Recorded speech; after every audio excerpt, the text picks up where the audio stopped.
Hi y'all. So June has been a crazy month for my reading. I have it's bonkers. So I wanted to do kind of like a mid-month wrap up so that this isn't like an hour-long video. So as of June 14th, I have read 9 books. Bonkers, I know. I think the second half of the month is definitely gonna slow down. I think it was just the start of summer. You're just excited. You just want to read all the things because you finally have some free time. What is my hair? Oh, my hair just fell.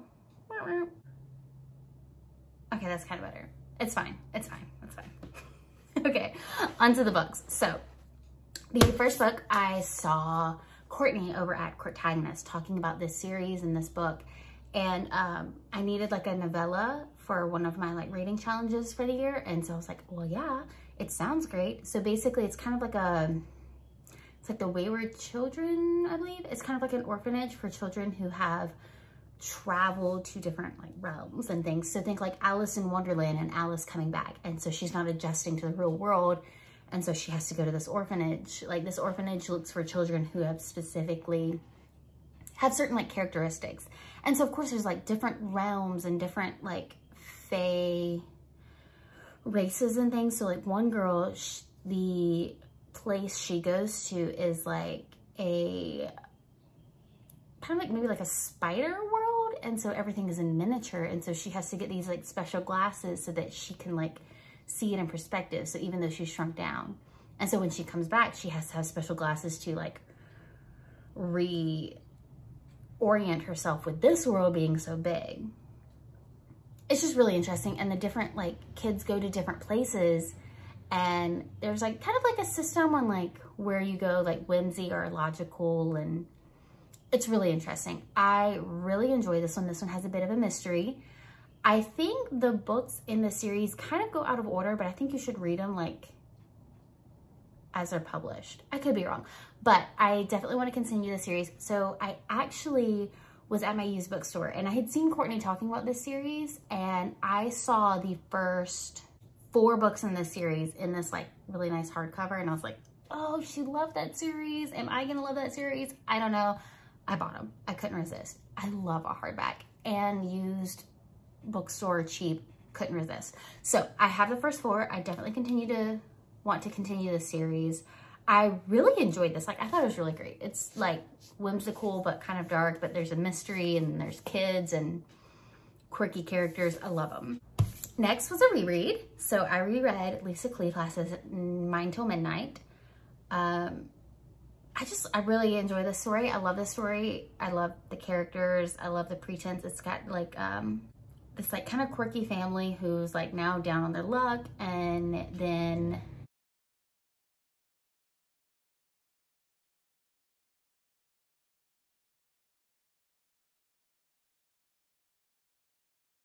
okay, I'm just gonna go. Fine, it's fine.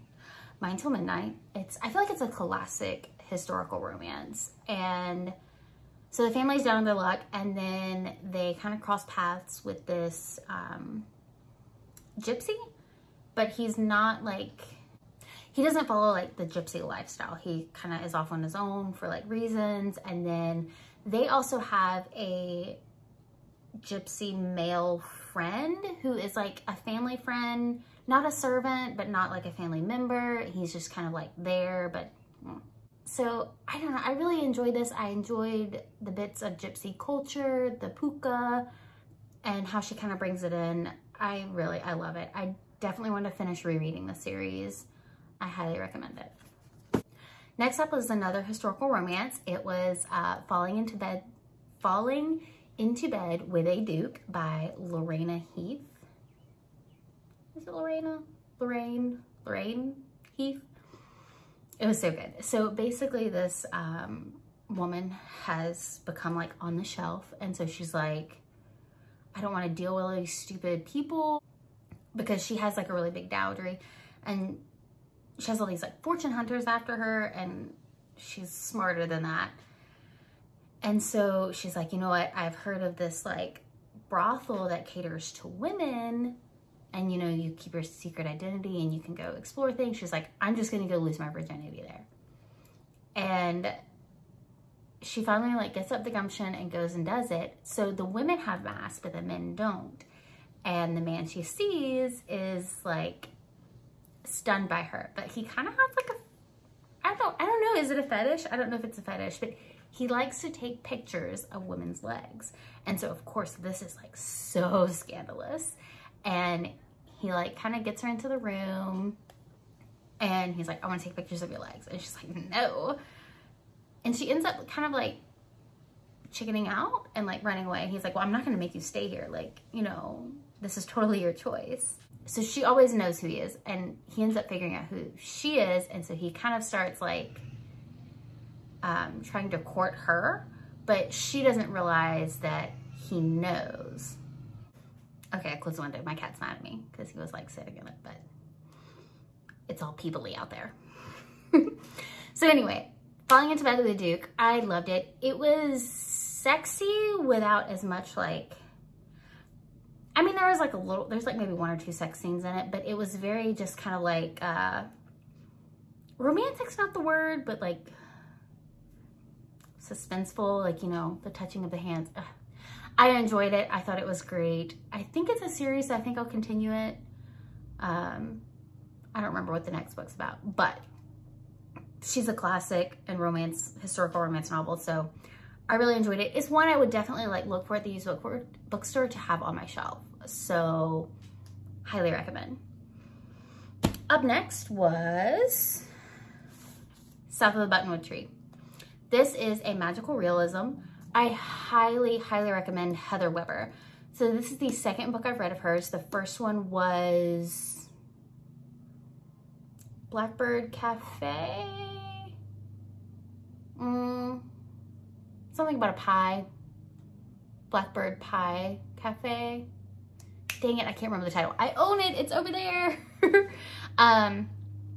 I really do enjoy magical realism. So if you are a fan of like Sarah Addison Allen, I would highly recommend Heather Weber. So this one, there is a magical tree and it passes out buttons, and it kind of goes into the lore of the tree and how it kind of came about, which is really interesting.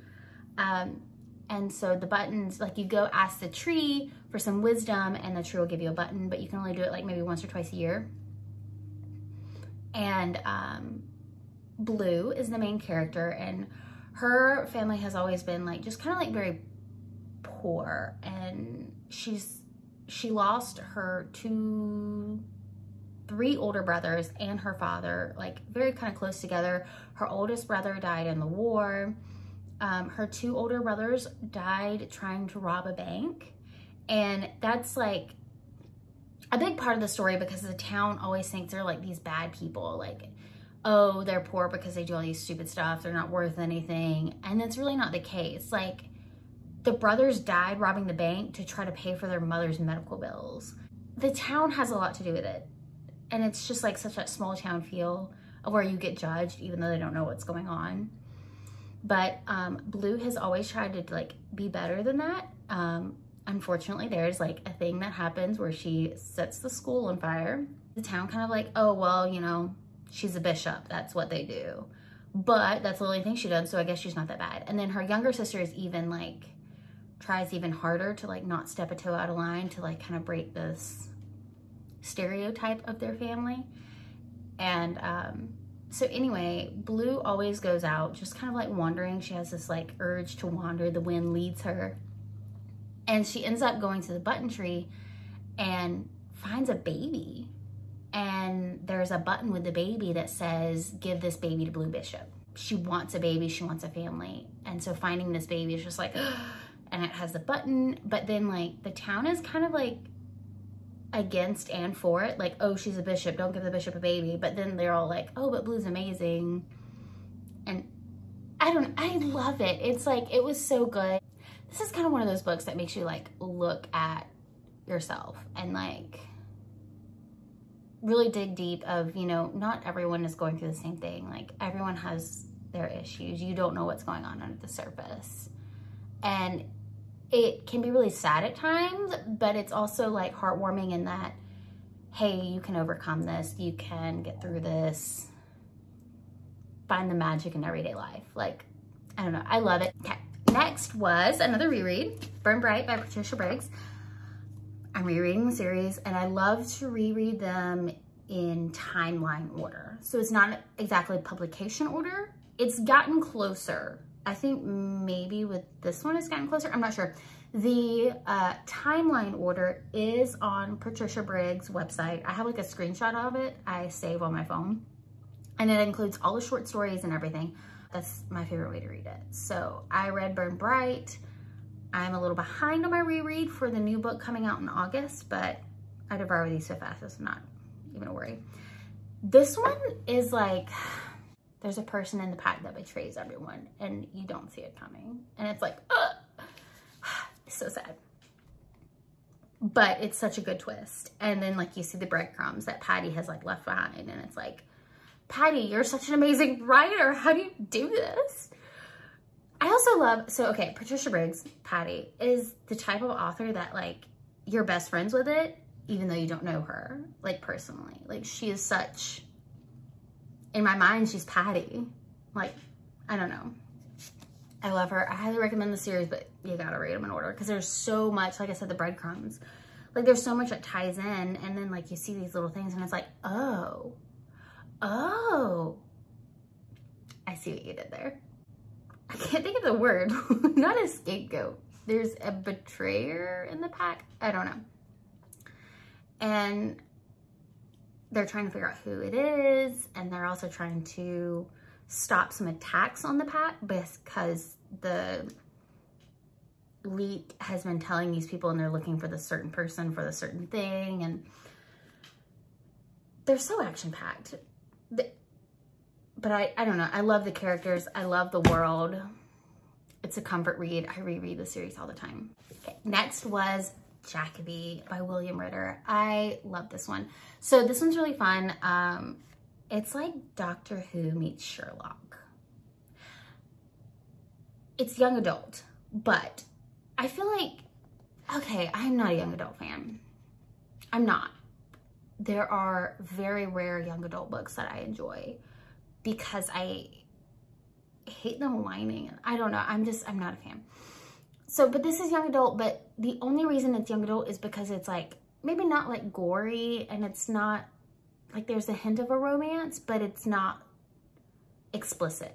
I feel like this is a young adult because it's not explicit in any way. But the world building and the characters are so deep. I don't know. They have layers and it's just amazing. I love it. So this girl gets a job as an assistant for Jacoby. He like solves kind of mystical crimes and things. And there's a duck, there's a ghost, there's a, oh goodness, I don't remember the name of it. It's not a werewolf, but it's something. I lost it. But it's all these like kind of magical, there's a troll, magical creatures, quirky characters, twisty mystery. I really enjoy this series and I definitely am gonna enjoy rereading them. Operation Wolf Rescue by Zoe Chant. I have read Zoe Chant before and I really enjoyed some of her books. Like when I'm in the mood for it, it hits just right. But I'm not always in the mood for it, so I don't always have my Kindle Unlimited. But this one was perfect.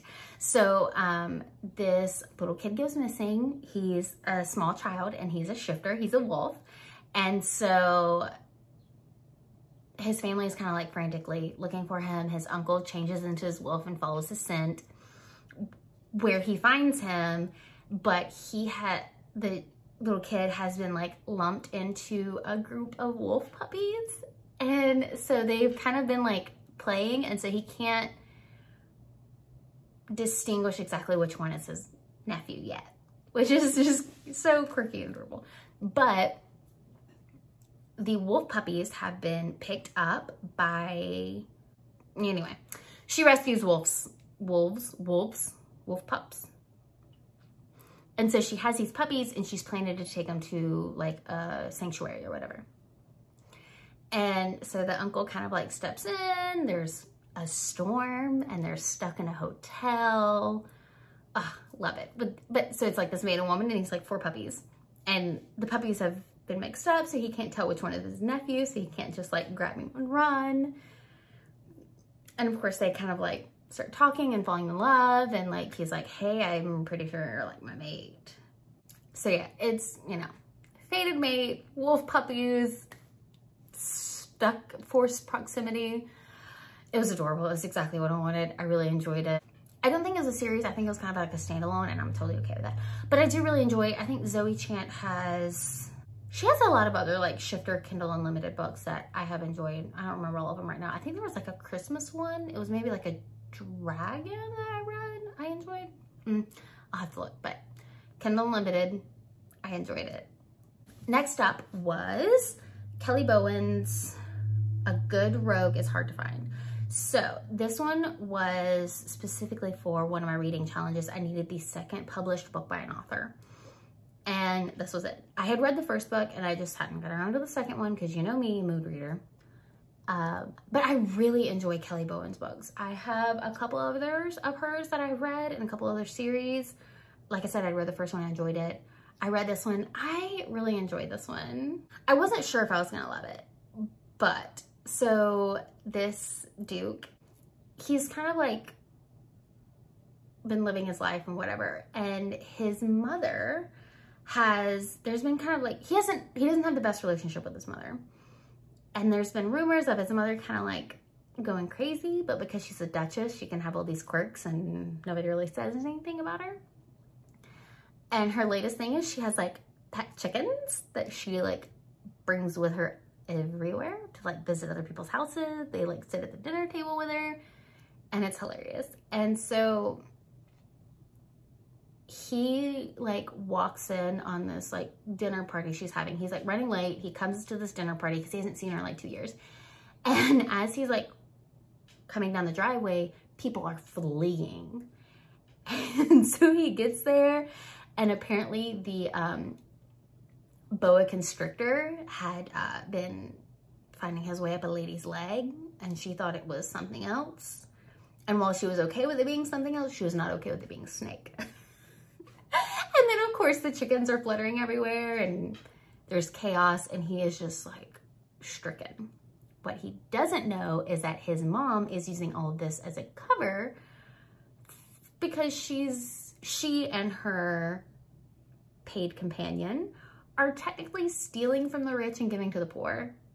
And she's using these eccentric ways to kind of like cover it up.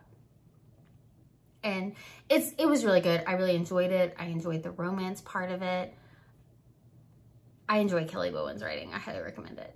I know there's at least one more in this series. I don't remember what it is or what it's about, but I plan to read it. Oh, wait. That's a lie. I know exactly what it is. I have it right here. So this is You're the Earl That I Want, which is book 3 in the series. And it's about that Duke, this Duke's sister, and his like best friend. And I think it's gonna be really good. I'm really excited for it. I actually got it from my library because I couldn't wait. I looked at my used bookstore and they didn't have it. So my used bookstore never has Kelly Bowen. And I think that is kind of like a testament of her, like, she's not an author you give up her books. I don't know. That's what I take it as. But I actually had to buy this one new on Amazon. They didn't have this one at my used bookstore, but they did have a physical copy at my library. I actually plan to read it probably this month. Now that I'm talking about it, I want to go read it right now. But so yeah, that was the 3rd in this series, and I do plan to read it. So I listened to this one on audiobook from my library. I had seen it in my library as like a recent purchase. I always kind of just go and look at like the recent audiobooks and either kind of like tag them for later or like, oh, I want that one now, put it on hold, whatever. And I had seen it, and then I saw someone on Instagram, and I can't think of who it was. I'll find it. But so she had started listening to it or reading it, and I was like, oh, I'm so intrigued. What do you think? And before she could respond, I went and got it from my library and started listening. I couldn't wait. And so we kind of talked about it, and we weren't overjoyed. I will say I did end up binging it and listening to it in one day, which was a lot. And then I was disappointed, and then it made me sad. So Hell's Half Acre is about the Bender family, and they were horrible. They murdered a lot of people. They were like settled in Kansas, and so I kind of like looked up where it is, and they have like a historical marker or whatever where their like little place was, and it's actually not too far away from me. It's actually, because we're in Tulsa, Oklahoma, and so where they were at in Kansas is like directly north, a couple hours, which was really interesting. But so they were on kind of like one of the main paths out in the American frontier, and so they would always have visitors, and so they had this kind of like makeshift stop, and they would just murder people. It was terrible. So in listening to true crime, I was familiar with this, but the author specifically says that they like, in the introduction, they followed the Benders with these like, I don't know, as far as they could go or something. And then something about like unveiling a new perspective on this case, or I don't know. They talked about having new information, and I was so bummed because it like wasn't what I thought. I thought it was gonna be like new stuff on the family, or like what happened to them, or like where they were, or why they did what they did, and it wasn't. So the family was never caught. They just like disappeared into the Wild West. And again, this like really bothered me because the author talks about like associates and these other things, and doesn't tell you like this is the last sighting of the Bender family. I had to go back and like, wait, that's it? Like where do they go? And it's like, this was the last sighting of them. But then she kind of goes on to their known associate and like what that person did and how that person got captured and what happened to that person. And it's never like explicitly said, this is the last place the Benders were seen or whatever. It does go on to like, there was a trial where these women were accused of being the Bender family, but it was found out that they were really just like nasty family, complicated members that were like accusing each other of it just because they didn't like each other, and that it wasn't actually them. But so the Benders were never caught. I feel like the new perspective on this case or whatever is the political background. Like she kind of went into a lot of the political because it was kind of like tied in, and like I get it.